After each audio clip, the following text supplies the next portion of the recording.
I guess we're doing this again. Rhythm games.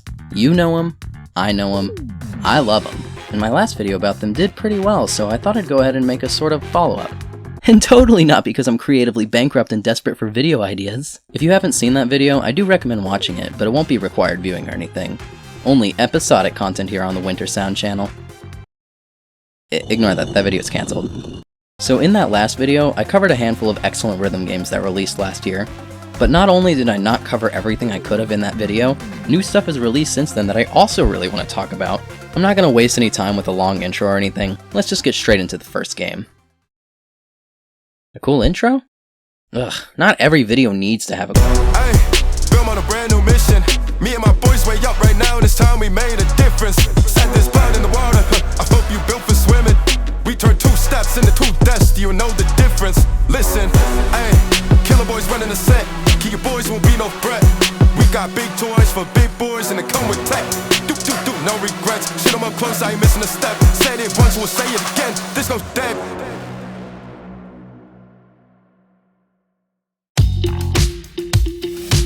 Have you ever wanted to kick major ass to bangin' tunes in a musical cyberpunk world with some of the most stylish visuals you've ever seen?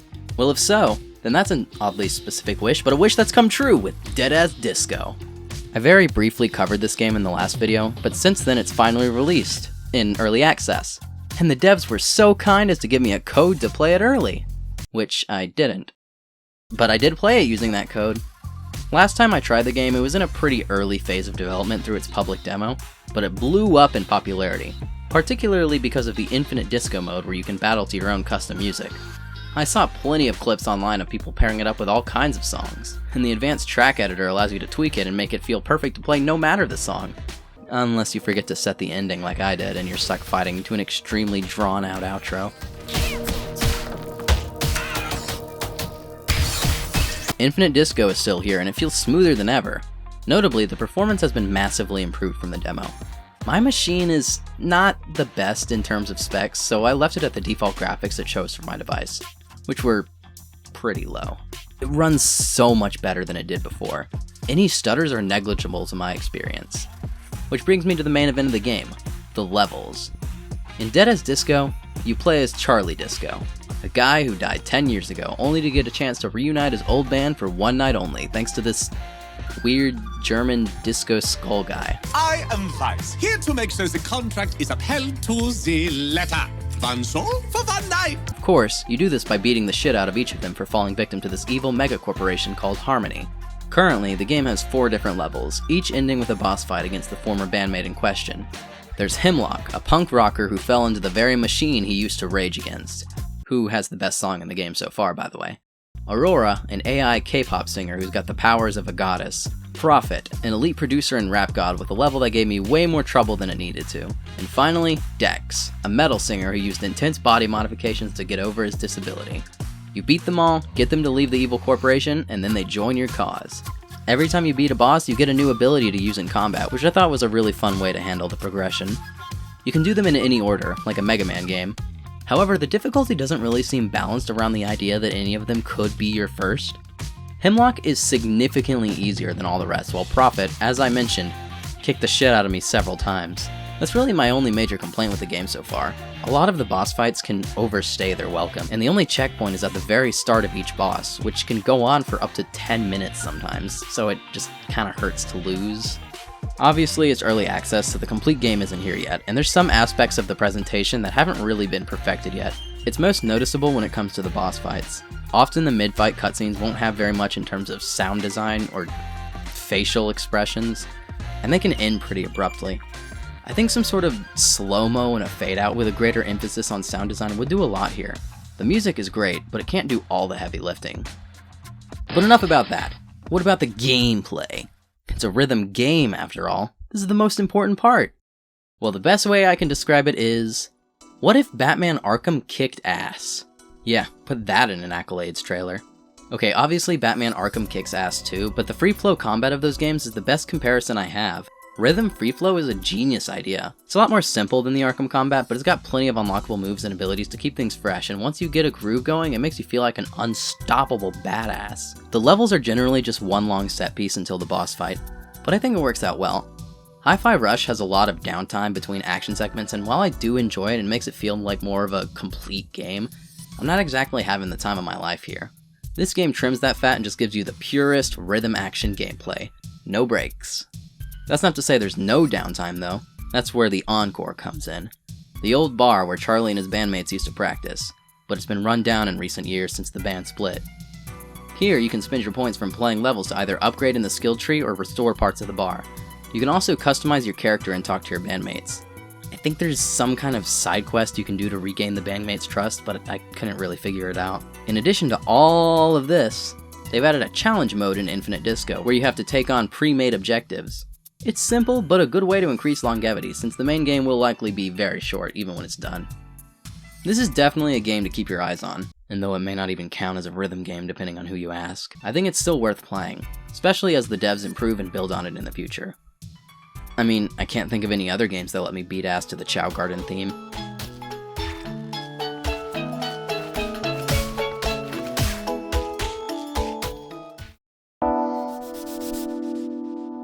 Yeah, I'm not even gonna try and figure out a segue for these games. Beatblock is another game I very briefly mentioned before. In this game, you play as shapes, and you hit shapes with your shield. It's just shapes and beats. No, not that one. The best way I can describe this game is with this image. Anything goes in this game, it feels like. The only cohesive style is the vague pixel aesthetic, but everything else is just whatever the game decides to throw at you. And this includes the music itself. There's no consistency, which is honestly a plus for how abstract it is. The gameplay is fucking bonkers. You gotta block these things with your shield, but you also have to press the spacebar when these squiggly black lines show up, and you sometimes have to hit notes from the side, or with the back of your paddle, or avoid spikes, or hit notes multiple times, and it's just so much to keep track of. Doesn't help this game ends up being another one of those complete visual eye candy games like Rhythm Doctor. The difference is that Rhythm Doctor is extremely simple without the visuals, while this game is a lot more complex. Thankfully, the main game is a fairly manageable, easy difficulty with all the levels. Currently, the game is still in early access, so only about half the content is in, but if you can get past the complete overstimulation, which, let's be real, is a problem with most rhythm games, it's definitely a treat for the eyes, even if I'm really awful at it. My biggest complaint so far is the controller support. I tried playing this game with mouse, but my current setup is a laptop in my bed, and that is obviously not ideal for the kind of mouse control this game requires. So I switched to a controller and had a marginally easier time, but the menus seem to not be built for controller, as every button press seems to overtap. A single A press acts like I pressed it twice. B button takes me all the way back, and I can't even use the D-pad in menus for the same reason.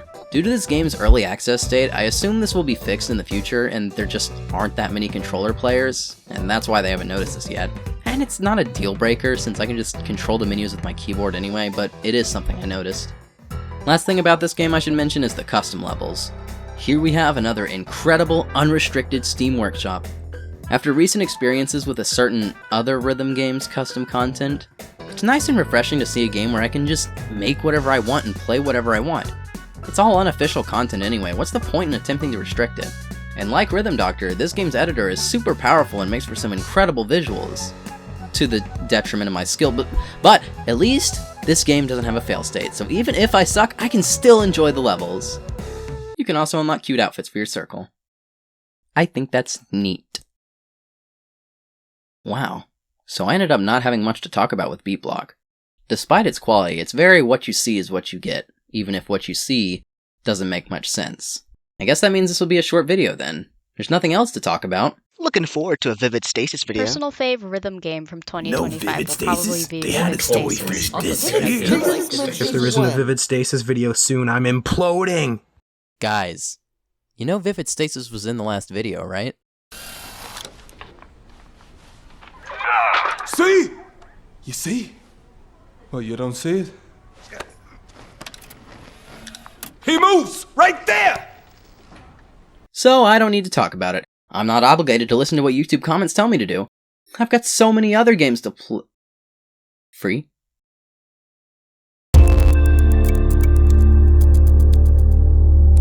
So what the hell is Vivid Stasis anyway? It's a free game, so I'm expecting it to be filled with microtransactions and DLC or some kind of prologue for a full game. What? Oh, so it is just a full free rhythm game with almost 200 songs in a full story mode? No catch? In 2026? Huh. Are these devs fucking insane? Apparently, yes! When you download Vivid Stasis in 2026, what you're getting is not just a complete experience, but one that's absolutely packed with content. A long and engaging story mode, several side modes, and of course, a massive track list of songs, including some collaboration tracks.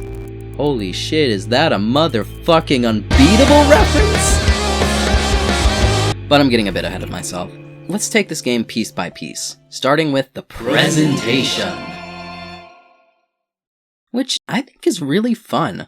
All of the UI feels distinctly Nintendo DS, if that makes sense. The system music combined with the backgrounds gives off a very nostalgic yet ethereal feel, which I'm actually really into. Character art is a bit messy, but it's very charming, and the designs are really fun. You can really feel that this is a passion project through the energy they give off, if the fact the game's free didn't already tip you off. Here on the main menu we have several options to choose from, but let's start simple with the first option, Rhythm Play. The rhythm game is about as traditional as it gets. 4 keys, down scroll, hit the notes in time. There's only a small handful of gimmicks to make it stand out. First up is the bumper notes. These notes take up the entire left or right side of the lane, and you can hit either of the 2 keys on that side to hit them. They're not exactly a major gameplay shakeup. They mostly exist to make charts harder to read, but they do add a somewhat distinct feeling to this game's charting. That's basically the only recurring gimmick that makes up the gameplay. But there are a few other gimmicks which don't show up nearly as often. First off is these anti-notes. These are evil-ass notes that break your combo if you hit them, so you have to not hit them. Not a new or unique idea, obviously, but it works, once again making chart reading a little more difficult.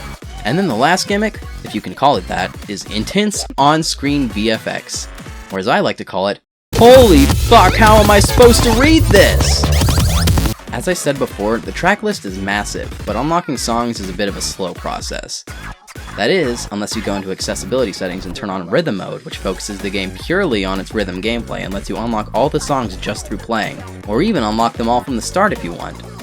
For a free game, have I mentioned this game is free yet? Because it is 100% free, I cannot stress this enough. There is an insane amount of stuff just for regular rhythm gameplay alone, but that's not all. There's a ton of other modes in addition to the basic rhythm game. First up is World Crossplay, an online battle mode where you go head-to-head with your friends to see who gets the best score on the same track. It's relatively bare bones, but it's a nice option to have any multiplayer at all. Then there's Course Mode, basically just a marathon mode where you have to play multiple tracks in a row without depleting this new life bar. This bar shows up in a few other modes and story mode tracks and can be toggled in regular play as well. SoundScan is pretty interesting. Basically, you're given several different challenge maps with a path of rewards you unlock by playing songs given to you, sometimes featuring different modifiers to make things even more difficult, like changing the speed of the song or even reversing the inputs for a true hellish experience. Depending on your performance, you get points towards different rewards. This is where a lot of the collaboration tracks can be found, for example. There's a ton of different maps with plenty of rewards, which makes each one a bit of a grind, but a pretty fun one in my opinion. Outside of SoundScan, you can earn points from playing tracks, which can be spent in the Song Shop to get new songs or portraits, or the SoundScan Shop to buy boost tickets to speed up progress in challenge maps, and arcade tickets, which can be used in arcade mode, a mode where you keep playing songs of increasing difficulty with a single life bar that doesn't heal itself.